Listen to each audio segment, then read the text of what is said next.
I don't know. Okay, here we are. So far, we've already covered for Elise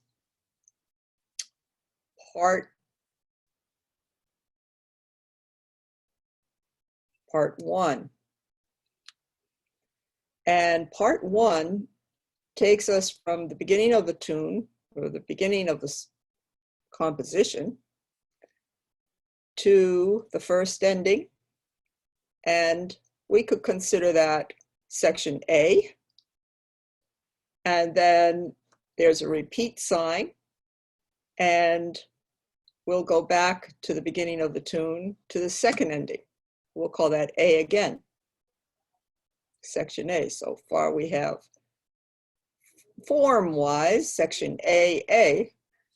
Then section B would be what we normally think of as a bridge, where there's a new idea introduced. And in this case, it's a beautiful sequence that builds up the anticipation and suspense, where at the end of this section B, the suspenseful section B,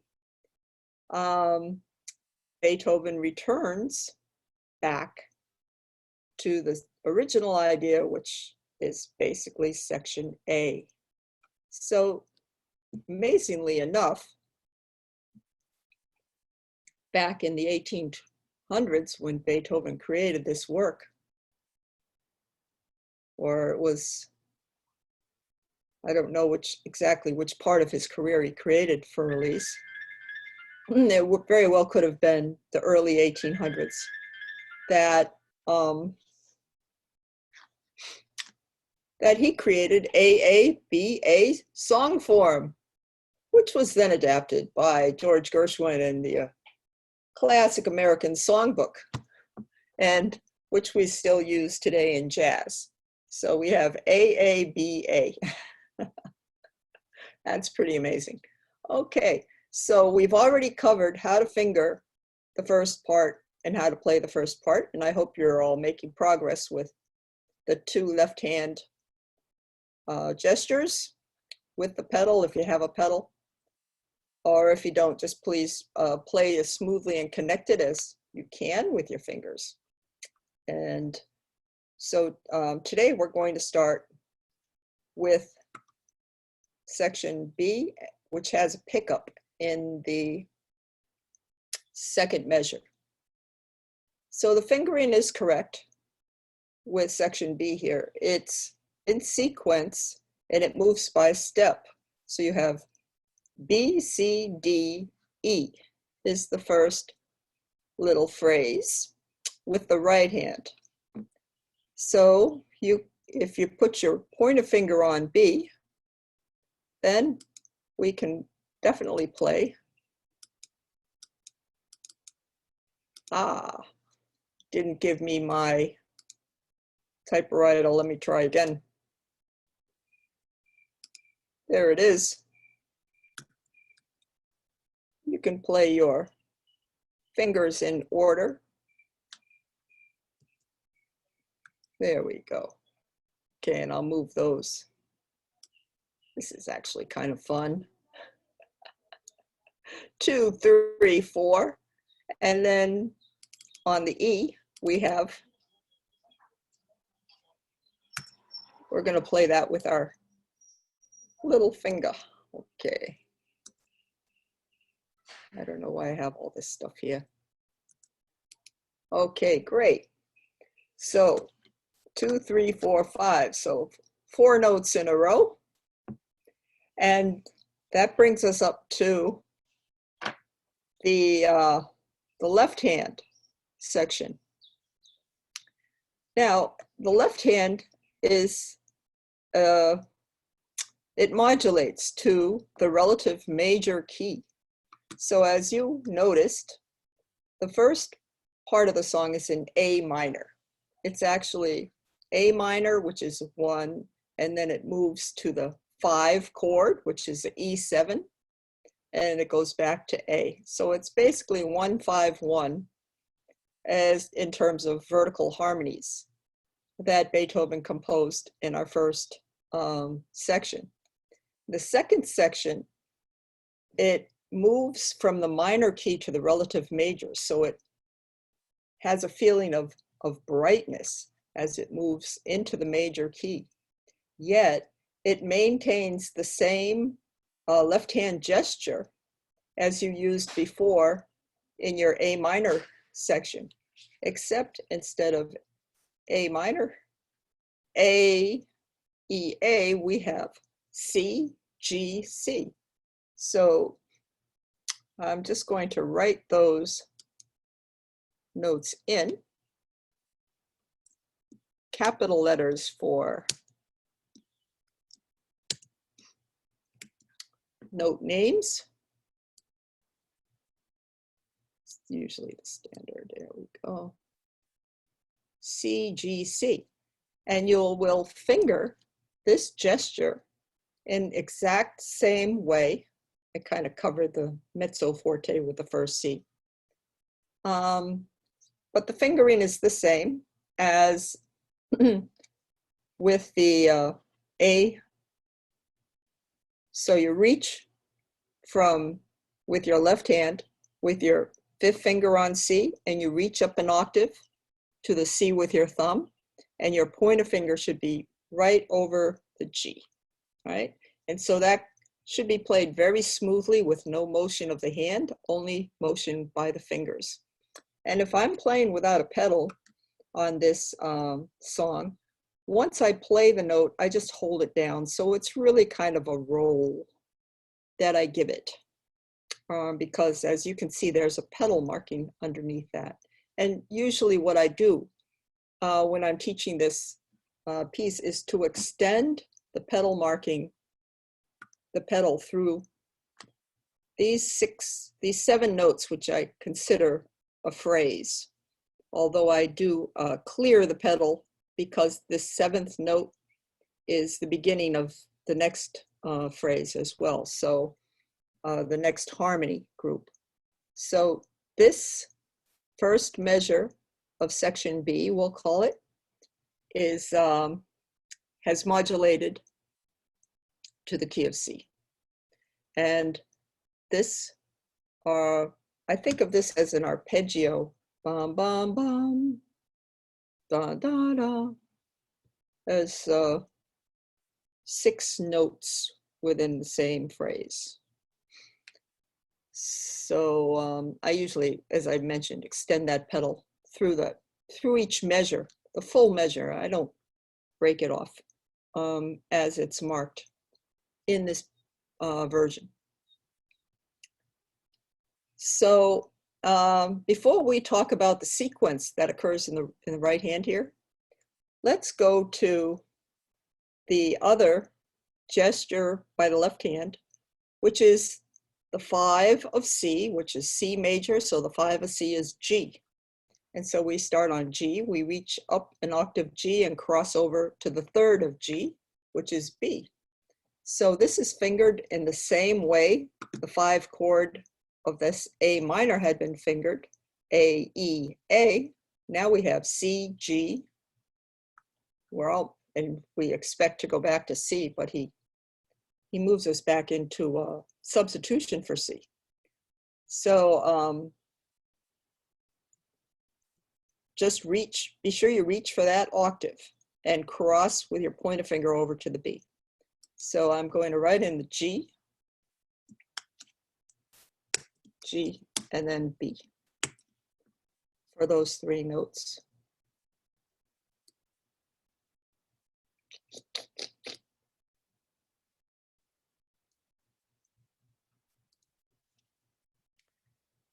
And then, a familiar gesture here, which is back to the A, E, A, the same gesture we had in section A.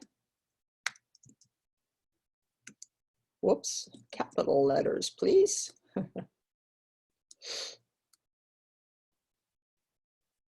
All right.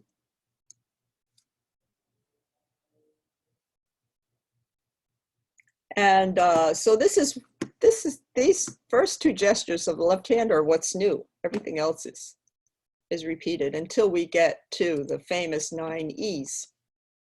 But before we get to the 9 E's, famous 9 E's, I want to talk about this sequence here. So the sequence starts on G. And so what you want to do is play G with your thumb, reach up with your, extend your hand open to the interval of a seventh. So it's not quite an octave, it's one note less than an octave. And then play 3 notes in sequence. So you would reach the F with your pinky, ring finger, and middle finger. And here in the music, they said, okay, you're going to land on your middle finger, but change it to your 4th finger so you can reach smoothly. Let me just turn that off if I can.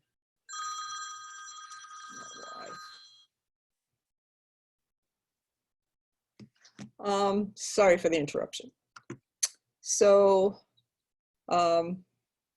we have G with finger number 1 with your thumb, then F, then E, and to play it smoothly, you will play with your 3rd finger on the D.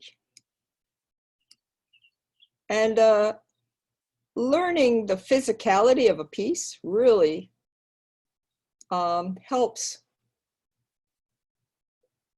in the interpretation and the memorization, which is very helpful when you want to perform a piece.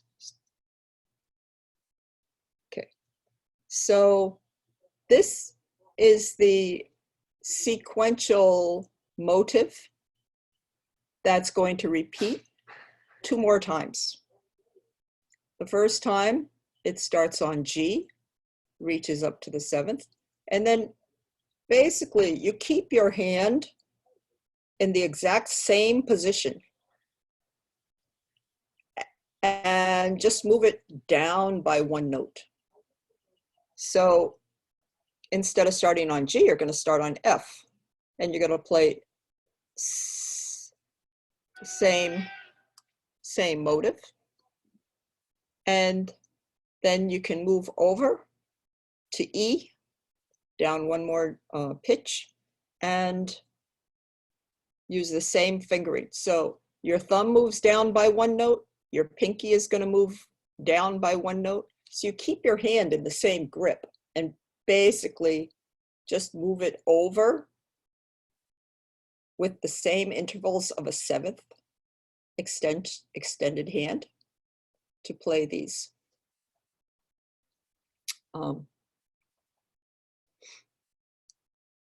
This sequence. So that's one interesting thing that happens here.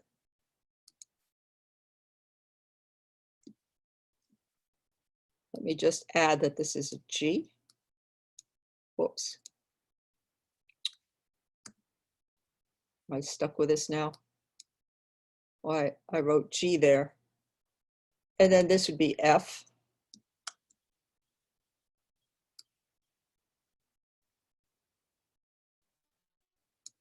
With fingering, and then this is E. E. So as you can see, it moves just down by step. And then, of course, we're going to have the same fingering 1, 5, 4, 3, 5, 4, 3, 5, 4, 3. Repeat it.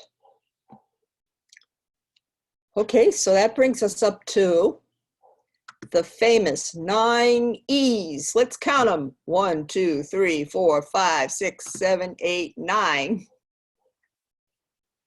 Okay. Yes, they're all E's. And at this point, I'm going to try to switch to a drawing screen.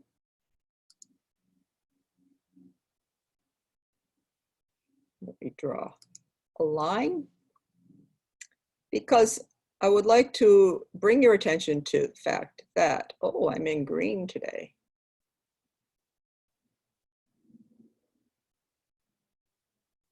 That this E, these two E's, are the exact same two E's as these two E's. They're displaced by the staff because the right hand is playing along here, and this is the left hand for the left hand to play. So what Beethoven is telling us is, bring your left hand into the same register that your right hand just played. And instead of playing 1-5 with your right hand, you're going to play, starting on your pinky, 5-1, and play those two E's, the exact same two E's. All right. And so that's one little tricky area in this 9 E's.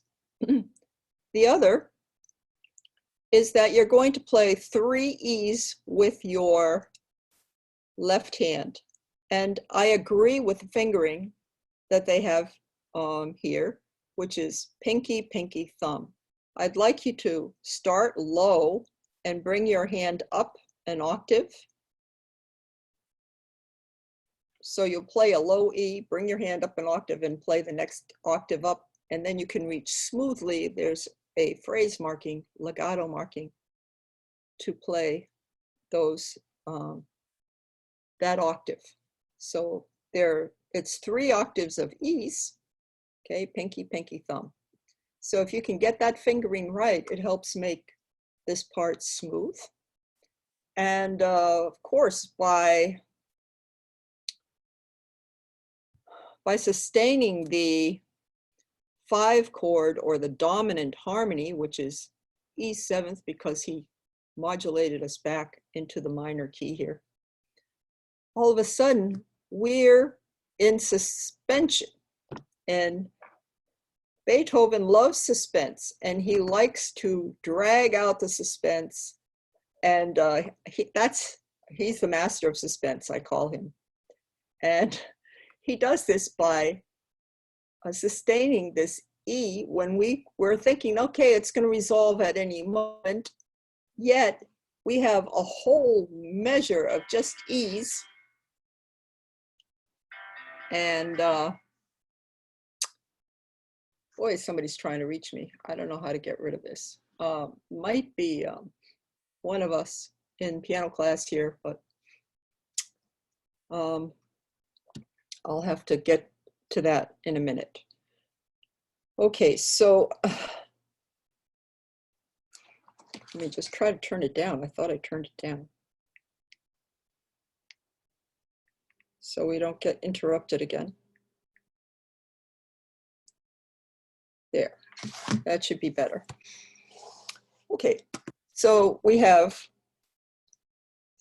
3 octaves of E. Now this E and this E are the same 2 E's. So you're going to play them both with your, this is left hand thumb, this is right hand thumb. So the right hand thumb is going to come on top of the left hand thumb and start there. Then the left hand is going to cross over on top of the right hand to play these same 2 E's. And then, as you can see in the treble clef, this E and this E are the same E's as well. So we're going to repeat those E's and go up another octave. So Joseph, you might have to make a little adaptation if you can't fit all those E's. I think that's 1, that's 4 octaves, and then it goes up another octave. So okay. So what we have is heightening of suspense, anticipation, as we're hearing all these E's, and rather than immediately resolve, Beethoven plays with us a little more plays with our anticipation, playing this little motive here with the left hand, the same motive with the right hand, same motive with the left hand, which is the beginning. Then he adds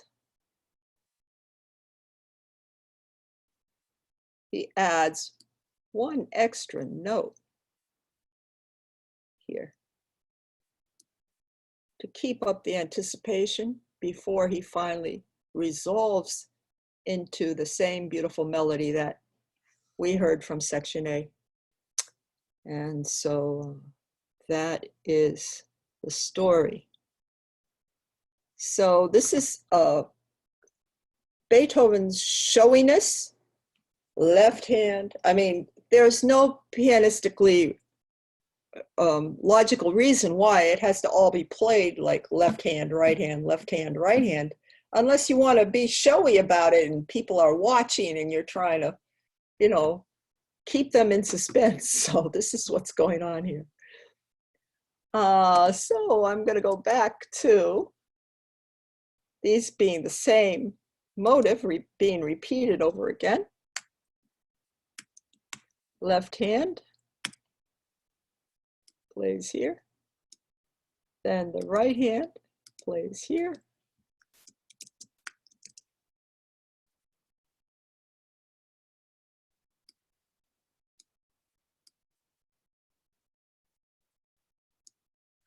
Except the H is the right hand. Then the left hand is going to play the same thing over here.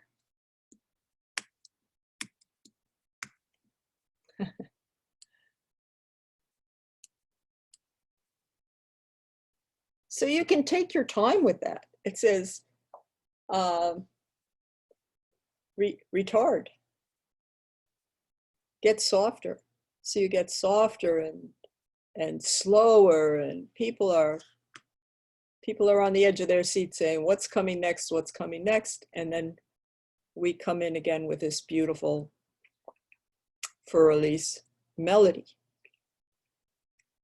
And that should take you through section B. And then of course, we have section A starting here on the penultimate line, on the penultimate system of this page. Okay, hope you enjoyed practicing your for Elise.